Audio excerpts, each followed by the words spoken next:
에 유치되게 시간 우리 정강훈 목사님의 옥중 메시지를 우리 이성희 변호사님께서 직접 들려드리겠습니다. 이성희 변호사님.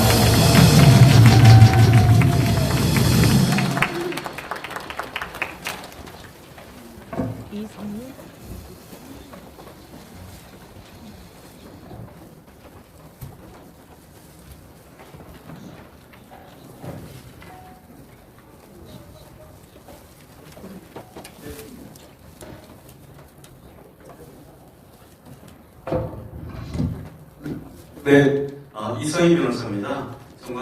정광훈 목사님의 변호인으로서 조금 2시간 전에 정광훈 목사님 접견 과정에서 오늘 대회를 위해서 낭독해 주신 말씀을 제가 적어서 대신 낭독하도록 하겠습니다. 존경하는 국민 여러분, 오늘은 3.1절 대회를 하는 날입니다. 3.1절은 1904년 이승만 대통령이 미국에 가서 조지 워싱턴대, 하버드대, 프린스턴 대학에서 공부하는 중에 프린스턴 대학 총장인 우드로 윌슨을 만나서 일어나게 된 사건입니다. 이승만은 한성 감옥에서 5년 7개월 동안 옥살이를 하던 중에 사형 선고를 받고 사형 집행을 앞두고 아버지인 이경선에게 아들의 시체를 찾아가라는 통보를 받은 상태에서 밤중에 기도하다가 예수 그리스도를 환상 중에 만났던 것입니다. 그때 이승만은 예수님께 마지막 기도를 했습니다. 내가 내재학교에서 영어 공부하기 위해서 읽었던 성경책 안에 있던 그리스도가 진실로 살아계신다면 저를 살려주십시오. 저를 살려주신다면 첫째는 일생을 당신을 위해 살겠습니다. 둘째는 내 조국 대한민국을 위해 살겠습니다. 라는 소원 기도를 하자 성령의 불이 떨어졌을 때 이승만에게 일생 동안 도움이 되었던 직관의 은사가 임했던 것입니다. 사람, 개인, 사건, 국가를 한눈에 관통할 수 있는 하늘로부터 오는 은사가 임했습니다. 영어로는 인사이드 아웃이라고 합니다. 그 사건 때문에 이승만의 대표작인 재팬 인사이드 아웃이라는 불멸의 책을 쓸 수 있었습니다. 그때 임한 직관의 은사가 프린스턴 대학에서 우드로 윌슨을 볼 때 또 작동하기 시작했습니다. 이승만은 반드시 저 사람은 총장으로 끝나지 않고 미국의 대통령까지 된다고 하는 직관을 가지게 되었습니다. 그래서 이승만은 윌슨의 둘째 딸 잭시를 통하여 집요하게 우드로 윌슨의 가정과 접촉하여 우드로 윌슨의 패밀리 가족 중에 한 사람으로 가까이 지내게 되었습니다. 결국 이승만이 예견한 대로 우드로 윌슨은 뉴저지 주지사를 거쳐서 미국의 대통령이 되었고 제1차 세계대전을 통하여 다시는 전쟁이 없는 세상을 만들어야겠다고 하는 윌슨의 결의에 따라 모든 민족은 스스로 살 권리가 있다고 하는 민족 자결주의를 외친 선언을 하려고 하는 의도를 알아차리고 그 기회를 한국의 독립의 기회로 삼기 위해서 3.1절을 일으킨 것입니다. 우드로 윌슨이 민족 자결주의를 선언한 것은 유럽의 전쟁을 보고 강대국인 인구가 많은 독일, 불란서, 영국 같은 나라가 작은 나라를 점령하는 사건을 방지하기 위해서 외쳤던 선언인 것입니다. 그때 이승만은 그 기회를 한국의 독립의 기회로 삼기 위하여 한성, 연해주, 만주, 동경 4대 독립단체에 지시하여 우드로 윌슨이 민족 자결 선언을 할 때 한국에서 대규모 저항운동을 일으키라고 지시를 해서 바로 일어난 사건이 1919년 3.1 독립운동이었던 것입니다. 오늘날 대한민국을 점령하고 있는 주사파 세력과 문재인은 한국 군대사를 왜곡시키기 위하여 역사를 조작하고 있습니다. 문재인은 지난 3.1절 대회사를에서 1948년 8월 15일 건국을 인정할 수 없다고 공식 선언하였고, 대한민국이 세워진 원초적 사건은 상해 임시정부로 봐야 된다고 주장했으나, 이승만을 지우기 위해 1948년 8월 15일을 건국을 인정할 수 없다라고 선언했고, 상해 임시정부로 근원을 옮겼지만 거기도 이승만이 버티고 있었습니다. 왜냐하면 당시 이승만은 상해 임시정부의 대통령이었습니다. 그러자 문재인은 1919년 3.1 독립운동으로 국가의 시작을 다시 옮겼습니다. 그러나 진실한 사건은 3.1 독립운동도 이승만에 의해서 일어났다는 역사적 사실을 왜곡시키려고 하고 있습니다. 존경하는 국민 여러분, 문재인은 평양에 가서 평양 시민들에게 나는 남쪽 정부의 대표자로 왔다라고 선언한 것은 아직도 한반도에는 국가가 세워진 적이 없고, 남쪽에는 남쪽 정부, 북쪽에는 북쪽 정부만이 세워졌다는 것을 말하기 위하여 했던 말인 것입니다. 그러나 문재인 속의 실제 사상은 대한민국은 무시하고 김일성이 세운 조선민주주의 인민공화국을 한반도의 유일한 정통정부, 정통국가로 만들려고 하는 시도를 하고 있습니다.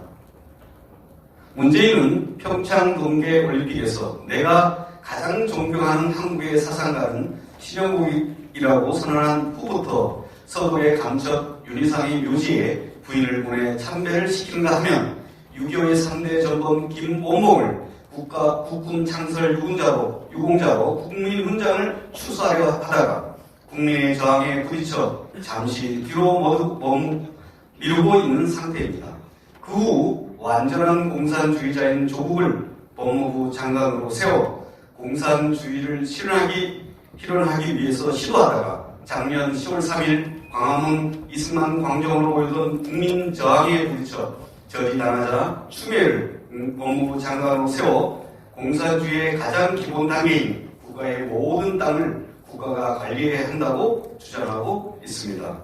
청와대 비서실에서는 대한민국의 모든 주택은 국가 지정대로 해야 한다고 말하는가 하면, 이 모든 것들의 최후 마지막 선언은 민주당 원내대표 이인영에 의하여 선포되었습니다. 4.15 총선 후로 통일노동, 통일임금을 통해서 헌법을 평화헌법으로 개헌하고 사회주의 개헌을 하겠다고 공식 선언하였습니다. 존경하는 국민 여러분, 그럼에도 불구하고 우리 국민들은 아직도 잠에서 깨어나지 못하고 있습니다. 문재인이 문제가 아니라 이미 주사파에게 점령당한 국민들의 정신 상태가 더 큰 문제인 것입니다. 저는 어제 감옥에서 또 다른 사건으로 조사를 받았습니다. 황기총에 공금을 횡령했다고 하는 또 다른 사건으로 덧붙여 처벌을 하려고 하고 있습니다. 황기총은 제가 취임했을 때 횡령할 돈이 전혀 없었습니다. 왜냐하면 재정이 오히려 마이너스 상태에 있었고, 그 상태에서도 황기총 재정을 여러 곳에서 차압이 되어 있는 상태였습니다. 그 후로 제가 진행했던 취임식을 비롯하여 15개 행사는 정체가 우리 교회와 제가 지원받은 선교비로 진행하였던 것입니다. 행사를 통하여 황기총으로부터 지원받은 금액은 10%도 되지 않습니다. 그럼에도 불구하고 저를 보고 행사를 통하여 많은 이익을 만들어 횡령했다고 고발해서 거기에 대한 조사를 받게 되었고, 그 조사 결과 해와경찰서 4명의 경찰관들의 기록들이 모두 다 해소되었습니다. 앞으로도 5건의 조사를 더 받을 것입니다. 내일도 왜 자유일보를 찍었느냐는 것을 가지고 선거법 위반으로 또 조사를 받게 될 것입니다. 이와 같은 고소 고발은 수십 개, 수백 개로 계속 늘어날 수 있습니다. 문제는 결국 정광훈 하나만 감옥에 가둬놓으면 모든 것을 문재인의 뜻대로 할 수 있다고 착각하고 있는 것입니다. 강화문 집회와 주일 집회, 청와대 광야교회까지 완전 폐기시켰습니다. 지금도 제가 애국운동을 다시는 하지 않겠다라고 불복을 하면 당장이라도 나갈 수 있겠지만 저는 결코 뒤로 물러서지 않겠습니다. 저는 감옥에서 이대로 죽을지라도 물러서지 않겠습니다. 어제도 아침 기도 중에 유관순이 사형당하기 직전에 마지막 진술한 것을 묵상했습니다. 조국을 위해 바칠 생명이 하나밖에 없는 것이 한이로다 라는 말씀을 묵상하면서 그 심정을 공유했습니다. 문재인이 착각하는 것은 저 하나를 제거한다고 대한민국의 공산주의를 실현할 수 있다고 생각하겠지만 이미 대한민국은 70년 동안 자유민주주의, 자유시장경제, 한미동맹, 기독교 입국론으로 살아왔고 이 건국 정신은 국민들의 피 속에, 뼈 속에 녹아있기 때문에 막상 문재인을 따르는 백개문이라도 할지라도 문재인의 마지막 단계인 국가를 해체하고 북한으로 편입하려고 할 때에는 그들까지도 강력한 저항으로 일어날 것입니다. 존경하는 국민 여러분, 그러나 그때 가서 저항을 하면 많은 희생과 피흘림이 일어날 것입니다. 특별히 자신을 좌파라고 생각하고 맹목적으로 문재인을 추종하는 백개문 세력일지라도 그때 가서 사실을 안다면 때가 이미 늦은 것입니다. 우리는 과거의 민족사에서 실수한 많은 실수를 가지고 있습니다. 우리나라는 이스라엘 민족과 더불어 세계에서 가장 뛰어난 민족이지만 한 가지 아쉬운 것은 나라가 망할 때까지 사실 파악을 하지 못하고 가만히 있다가 그 후에 희생을 치르고 저항한다는 사실입니다. 바로 임진왜란이 그랬고 병자호란이 그랬고 그 뒤에 일어난 유교가 그랬고 오늘날 문재인의 국가 해체 행위에 대해서도 국민들이 전혀 눈치를 채지 못하고 있습니다. 어제 저를 조사한 해와 경찰서 4명의 수사관들에게 조사가 끝난 후에 5분 동안 제가 질문을 했습니다. 민주당 원내대표인 이인영이 4.15 총선의 주제로 사회주의로 개헌하겠다고 선포한 사실을 아느냐고 물었더니 조사관 4명 모두 다 모른다고 했습니다. 다시 물었습니다. 박근영이 누구냐고 물었습니다. 단 한 명도 모른다고 했습니다. 세 번째 질문으로 조선일보를 보느냐고 물었습니다. 한 명도 보지 않는다고 했습니다. 다른 경찰관에게 물었습니다. 김일성이 좋으냐 이승만이 좋으냐고 물었습니다. 대답하기를 둘 다 싫다고 했습니다. 이것이 국민들의 정신 상태라면 저도 감옥에서 같이 있을 무슨 의미가 있겠습니까? 저도 저 개인을 생각한다면 저 자식을 데리고 미국에 가서 목회를 하다가 하늘나라로 가면 좋겠지만 국가를 김정은에게 넘겨주고 살 수 없기 때문에 저는 문재인과 투쟁하기 위하여 감옥에 와 있습니다. 존경하는 국민 여러분, 이번에 일어난 문재인 사태는 건국 후 70년 만에 일어난 가장 큰 국가 해체, 북한 편입, 중국, 러시아로 가려고 하는 사건입니다. 존경하는 국민 여러분, 아직도 잠에서 깨어나지 못하십니까? 저는 한국교회를 대표하는 한미총 제26대 대표회장으로서 선지자적 사명을 다하려고 생명을 던져 투쟁하고 있습니다. 선지자는 앞으로 되어질 일을 먼저 보는 분입니다. 본다는 것입니다. 두고 보십시오. 대한민국이 이대로 가면 반드시 망할 것입니다. 이제 여러분들은 문재인을 끌어내고 4.15 총선에서 대통령 선거와 총선을 함께하여 위대한 대한민국을 지켜내시든지 아니면 김정은 치하에 사시든지 두 가지 선택 중 하나를 선택해야 할 것입니다. 3.1절을 맞이한 위대한 대한국민 여러분, 이와 같이 거대한 일은 몇몇 사람이 한다고 해서 되어지는 것이 아닙니다. 전 국민이 동시에 일어나서 문재인을 끌어내야 할 것입니다. 3.1절을 맞이하여 일주일 안에 이 일을 완성하기 위하여 5천만 국민들은 일시에 일어나기를 호소합니다. 문재인은 자신의 범죄 행위를 숨기기 위하여 중국 바이러스를 고의적으로 방치하여 자신의 실정과 국가 해체를 숨기고 있습니다. 한국이 감염 환자가 중국을 출했음에도 불구하고 예방 마스크를 중국에 300만 장을 500만 달러를 지원하고 한국에는 마스크가 없어서 난리가 났습니다. 저 사람이 대한민국의 대통령인지 간섭인지 구분해내야 할 것입니다. 중국 바이러스보다 더 무서운 것은 문재인 주사파 바이러스인 것입니다. 이미 문재인의 주사파 바이러스에 감염되신 국민들은 자가 확진을 통해서 문재인 바이러스를 쳐내고 여러분의 정신건강을 지켜내주시기 바랍니다.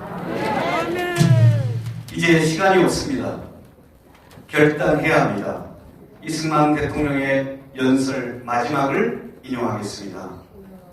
내가 여러분에게 전하는 소식은 생명의 소식이요 자유의 소식이니 2천만 동포들은 이 말을 전하시오. 모든 이로 하여금 이 사실을 알게 하시오. 분투하라, 싸워라, 이겨라. 존경하는 국민 여러분, 반드시 승리합니다.